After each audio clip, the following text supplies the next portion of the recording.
I think it's really important now that we try and get some sort of stability between now and the end of the season so that we can at last do what we've been striving to do. Nigel, a warm welcome to Robins TV. Firstly, have you had much sleep? A little bit, yeah, but I knew today was going to be a busy day, but at least off the back of a very positive result and a battling performance last night, it's we can go into today with a lot more positivity. I think that's an important thing to look at. But yeah, I'm ready today to really get to grips with meeting people at the training ground at the stadium and getting a real full picture of how the club works. I think that's really important for me to get into the fabric of what the club's about. Talk us through the last 48 hours. You met the squad yesterday. Yeah. You came back on the red bus. There must have been a good feeling on that bus. What's been happening with yourself in terms of leading up to last night and then this morning? Well, the contact that I had was on, the initial contact was on Sunday morning. I was making bacon sarnies downstairs. I missed the call, and my wife messaged me down and said, "You need to pick up a phone call." So it was very, very quick. It was we had a brief conversation on Sunday morning and agreed to be a part of a Zoom call in the afternoon, and it was a surprise at first, but one which I was very keen to explore, and things happened pretty quickly. So we'd agreed that I would join, and that I was offered the job Sunday evening, and it went from there really. And you met the squad yesterday, and then headed to the Riverside Stadium. Yeah, I mean, look, I think what I have to reflect on is how I think for the players and the existing staff, it's when there's a change, it's always potentially difficult. Somebody like Dean Holden, who's had such a long association with the football club, I think it's important that we recognise his contribution, because it's never easy when a club like this with a lot of integrity about it has to make a change for somebody who's had such a positive influence over a sustained period. So, I think all those things together mean that the potential for it being unsettling, a change, is definitely there. And on the back of that, the run that we've been having in terms of being unable to score goals and pick up points has been one which really does erode the confidence and the belief of players. So I think it's all those things together make change when it comes potentially difficult for people to deal with. And I think one of the things that I've learned over the years is to get into the job as quickly as possible and try and keep the message pretty simple. I know we've got some talented players here. We've got players missing at the moment, but we'll deal with that. And I think it's really important now that we try and get some sort of stability between now and the end of the season so that we can at last do what we've been striving to do. I mean, I think people will get tired of saying it's a club with potential. I think it's probably time that we try and realise the potential. The infrastructure here is excellent, very well-run football club, and I think it's important that now we try and push on. So, exciting times. I'm really delighted to be here. I'm grateful to both Steve and John Lansdowne and also to Mark Ashton, who have been very supportive to give me the opportunity to be here. And I mean, the fact that things progress very quickly, I think, illustrate that both sides are very keen to make it happen. Well, here we are the morning after the win at Middlesbrough. You've had a look round Ashton Gate Stadium. What are your first impressions? Yeah, I mean, I know. I mean, I've played here many times, a long time ago. Has it changed much? A lot, but what it's kept is it's. We were talking earlier. New stadiums are fantastic, but sometimes you can add to what is a very good atmosphere at a football club. I mean, the stadium now is very, very good, and I think the infrastructure that we have here at the club is it's geared for success. What we've got to do now is deliver it on the field, and stop talking about potential and maybe push on. But I think first and foremost it's about stabilising the situation and making sure that we do everything that we can to finish the season as high as we can. Talk to us about joining a club in the middle of a season, and what's that like? How do you get up to speed when things have been done a certain way for so long, and you've got a very little amount of time? Clarity of thought, as much as anything. I think people like to pigeonhole either managers' styles or coaches' styles, and I'll be I won't be any different to that. People will probably have opinions of what I'm about, etc. I think what's really important is to be aware of what is changeable. But of course, from my own perspective, I know that what is already in place here is a very sound foundation. My touch might have to be very subtle in some areas. I'm going to concentrate very much on what I'm here to do, and that is to deal with the football side of it, and try and give some sort of direction and clarity for the players, and hopefully be a part of a team which helps us as a club to fulfill our potential. That's what it's about. It's not about coming in and trying to reinvent the wheel, so to speak. It really is very much about trying to give some sort of clarity and direction and leadership. How much time have you had to assess the squad since Sunday morning? Not a lot. I think you can learn an awful lot through, like last night's game, for instance, the observations that I was making throughout the game, but also in meeting the players at the hotel before. There's some really good things. There are some areas that obviously we know that we've been out of form. I don't think players will ever go out there and not perform well on purpose. We've had a really difficult run of games, and I think sometimes that there can be an anxiety that builds. What is very important is that the framework that we put in place for the players is one which allows them to go out and play, and just the first half performance last night showed what we are capable of at times. We've got some pace in the side. There was a bit of character out there as well, because it's not easy coming off the back of 70 feet to go out there and perform. And there were spells that we were not as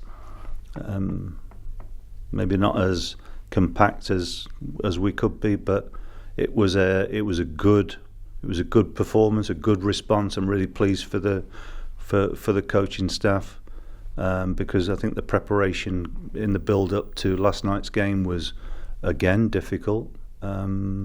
it's never easy to keep preparing players who know that they've not been at their best.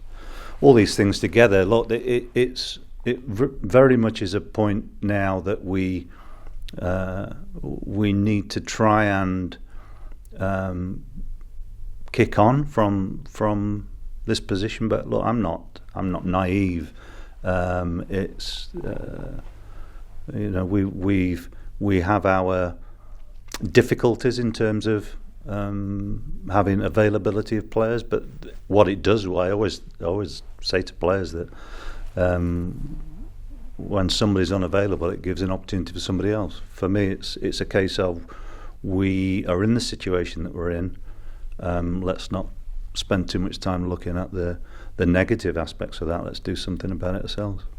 If you look at the 14 scheduled games as a whole and say we need to achieve this by a certain time, or do you very much go, I'm looking at tomorrow and Swansea, without being too cliched about that? I think, okay, look, the reality of a situation like this would be our season started very positively. I think it was, if you speak to the fan base or you speak to anybody around the football club, I think for the most part there would be an expectation of being in and around the playoffs and being in a very positive situation. Then you experience a run like we've had. I think then there is the fear of looking down towards the bottom. What we can't do is go from one situation to another. So if you're asking me what my overview is, I'm very pragmatic about making sure that first and foremost we get performances right. I think if we get a consistency and a level of performance that's near our best, we've got a very good chance of winning games. What does that mean at the moment? Well, we won last night, so all of a sudden, does that shift everybody's outlook on the season? I can't afford to think in an ebb and flow way like that. I've got to be very pragmatic and calm about how we approach the next game. So it's a quick turnaround. A long day. You know yourself because you travel back yourself. And we're back at it today. We have to get the players recovered, see who's available, see what the problems from last night are, and go into and try and get the preparation right for the next game. So it very much is a case of, look, what can we do to affect our own performance? Our next game is against Swansea. Good team, good possession-based side. I'll go and see them tonight. We know it would be a difficult game, but I'm sure that they will also have had a view of our performance last night and know that we have players with qualities which that can hurt them as well. So look, we just have to make sure that our focus is very much on ourselves. You talked about the squad strength and having players out, and the opportunity for other players. Yeah. So the likes of Riley Towler, Tyrone Beckinson, Antoine, Zach Vine, who's probably had 20 plus games this season, perhaps when he thought he might not get that many games. What's your view on playing players out of necessity, developing players from the academy? We've had an average of 5 academy players in the squad this season. How do you view that whole dynamic? Development of players is, look, people talk about developing players and think that applies just to young players. I'm a big believer in players at all stages of their career can continue to develop. In terms of exposure for young players in the first team environment, if they're good enough, then yes, it's good to give them pitch time, but you've also got to be very aware and understand the added pressures of young players having to perform in a side which is not where the senior players are not able to necessarily help them as much because they're trying to take care of their own game. So to give younger players opportunities it's not an exact science, but you have to use your experience. And I think in an ideal world, you're able to give younger players opportunities when they've got the best chance of succeeding themselves. So that would be in a side which is pretty stable, in a side which is picking up decent results, and there is a consistency of performance. So that doesn't necessarily equate to where we've been recently. But what I would say is that even in a very short period of time, in terms of observing the body language and the behaviours of the youngsters in and around the squad last night, there are lots of positives for sure. The contract is until the end of the season, and when you're announced, you talk about hoping to move things forward. Yeah. Steve Lansdowne said at the end of the season we'll reassess the situation. How do you view that? Well, look, I would like to think that, and I would hope so far in our conversation, you don't get any vibes that I think necessarily just short term. I mean, look, in the situation that we are in, and because of the circumstances, I have to think from I've been here a few hours, so I'm not exactly au fait with everything at the football club yet, but I'm already trying to build a picture of what the whole operation is and how people function within it. So that is, I'm somebody who believes in finding a way to work in a culture that already exists, but trying to bring positive things. And I mean, I don't want to talk about the club's potential, because I think people probably get a bit tired about hearing that, but I think there is a real opportunity here to achieve success. It's a club I've always admired. I'm really pleased to be here, and I mean, one of my incentives is to do a good enough job that we would talk about a longer period of time, for sure. So people will be asking the question. I understand why you ask the question, but for me, I'm already in work mode, so I've not really given a lot of attention to those types of issues. For me, I'm here and I'm ready to work here, and that's really what it's about. I'm not looking at anything outside of working for Bristol City. You're familiar with the Southwest, Nigel, with a Devon base. You probably saw Bristol in the dark last night when we arrived back. Yeah. Do you know the city at all? I have been here a number of times, mostly as either a football player or as a manager or a coach. So I've seen it from hotel perspectives, but I'm also aware of quite a lot of the history of the place. It's a beautiful part of the world. It's got a lot of like a lot of heritage and a lot of very unique history. Nice part of the world. It's a place I've driven through many a time. I'm just really pleased to be here. I think whenever I immerse myself in a job, the job is one thing, and the overall experience is also very important to me. So yeah, I'm looking forward to spending time here, and like you've already said, I'm not too far away from my home in Devon. Talk to us about Nigel Pearson away from training grounds and dugouts. What do you enjoy doing? being outside, being in nature, being I'm not a hippie, but after some of our conversations, you probably think I am. I'm quite a private man, but I think it's important to have a broad. Well, it is for me anyway. It's to have broader interests. I've always been somebody who is.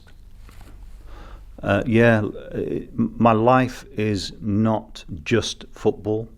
Some people might view that as being a bit odd, but I think because of the way I work and how intense and committed I am when I work, I think it's also very important for me to have other interests. So I know there's some stories about me flying around, but I do like to spend time outside, and I know one of the members of staff is a keen paddleboarder, and so well, there'll be plenty of opportunities in Bristol Harbour. I'll have no opportunities because I'll be too busy working, I'm afraid. But look, I mean, at the moment, my focus is very much on getting to grips with the job. I mean, from here we go up to the training ground, and I think a large part of today will be talking to the staff as well to get a feel of what the club is about from their perspective as well. I think that's always very important because if we're going to make inroads, further inroads in a positive way this season, we've got to maximise what we've got, and everybody will always want to talk about the players because they are the most important people. But it's also vitally important that the team behind the team is functioning well and is motivated as well. And I think that's something that, again, I need to invest time in that as well. Several fans have written in or used social media. Firstly, they wanted to check how you were after the COVID situation. Mm-hmm. Do you want to elaborate on how that was for you and what kind of perspective it perhaps gave you on health and playing and football in general? Look, the pandemic has had a profound effect on the globe. Never mind just on me as an individual, us as a country. It's really had a. I mean, the death toll is it's frightening, really. I experienced the secondary after effects, if you like, and my I think for me, and people would probably view me as somebody who has always been relatively fit, at least. But I had a very difficult time through August, September, and October. But yeah, I mean, I'm okay now, and but it made me very aware of how important it is to maybe take care of myself a little bit better. I'm very good at preaching what's good for people, but maybe what I've learnt is I need to spend a bit more time looking after myself. It was. I know there'll be a lot of people out there who are experiencing.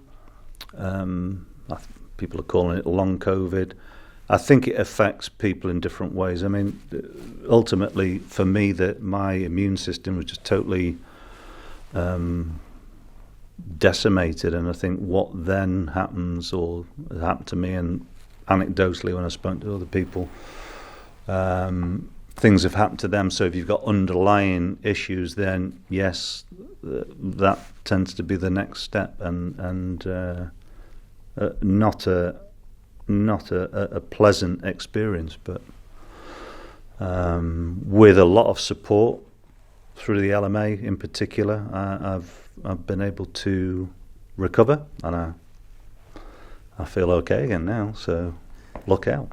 Good stuff. Well, one question is: do you feel strong enough now to wrestle wolves?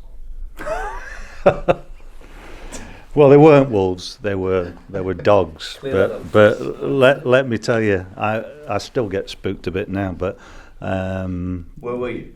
in the Carpathian Mountains, I was in Romania. I was on a walking holiday, and I'd done some background reading on it. I was aware that there was a possibility of attack, so at least I was I wasn't prepared for it, but I realised at least that it was a possibility. Not something I'd want to go through again, let me tell you. Perhaps we'll leave that one there. Yeah, we'll leave that. Couple more questions from fans. So Sam Graham has asked, have you worked with any of the players or staff before? And if not, how do you get up to speed so quickly? The short answer is I've worked with 3 of the players before, which can be positive. I mean, Maps, I worked with him last year at Watford.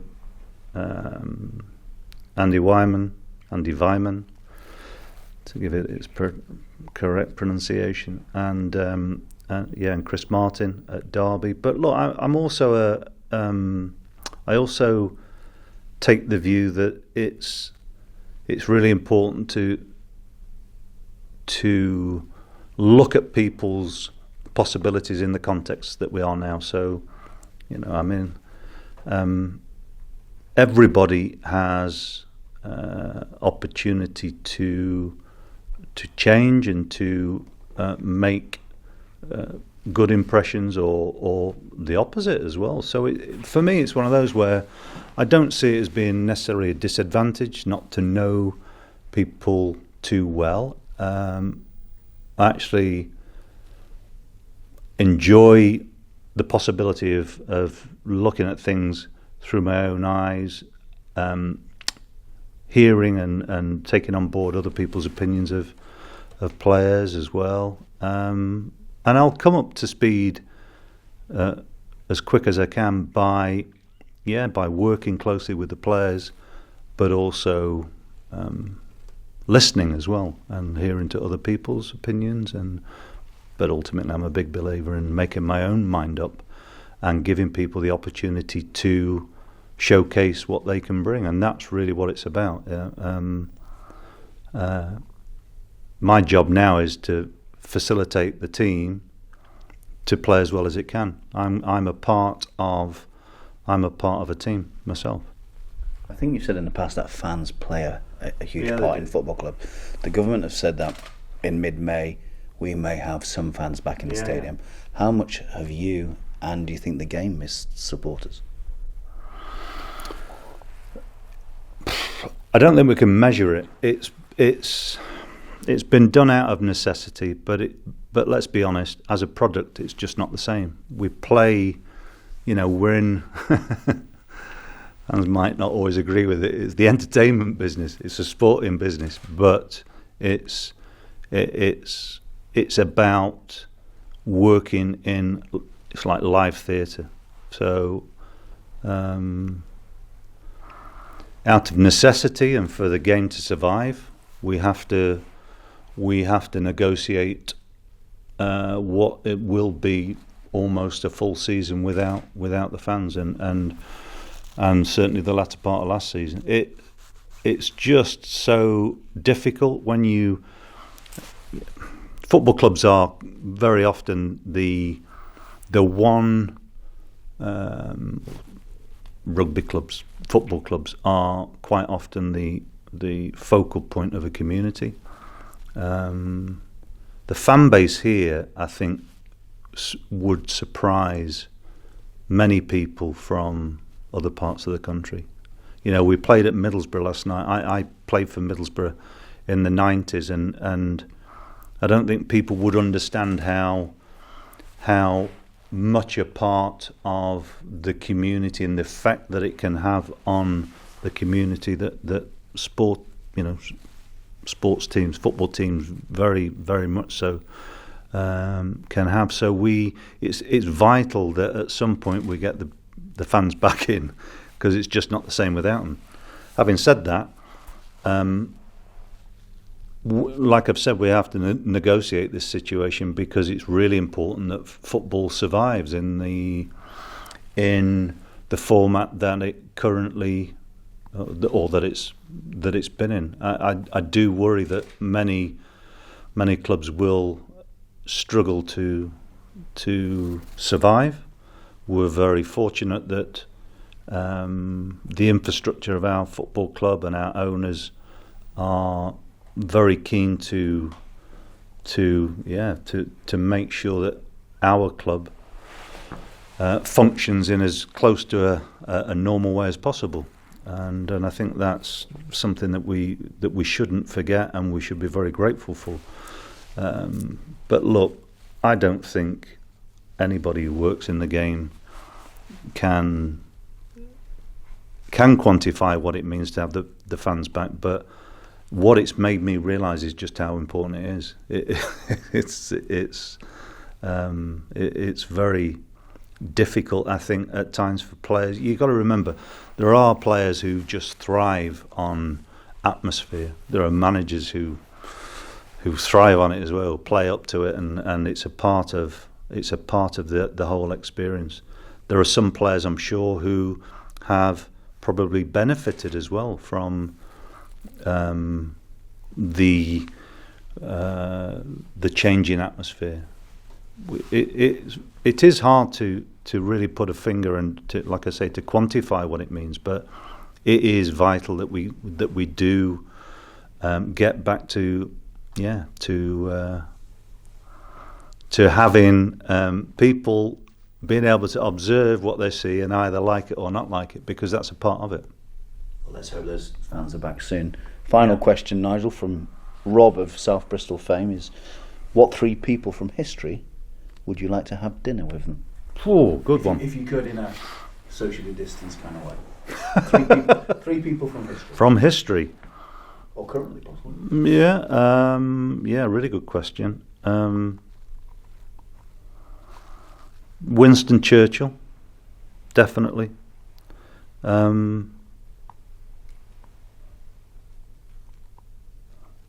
Duke of Wellington. I'd like to speak to him about Waterloo. Somebody else from history. Any sporting characters or? Well, my sporting heroes are John McEnroe and Ian Botham. A couple of mavericks, I suppose. But no, people who interest me.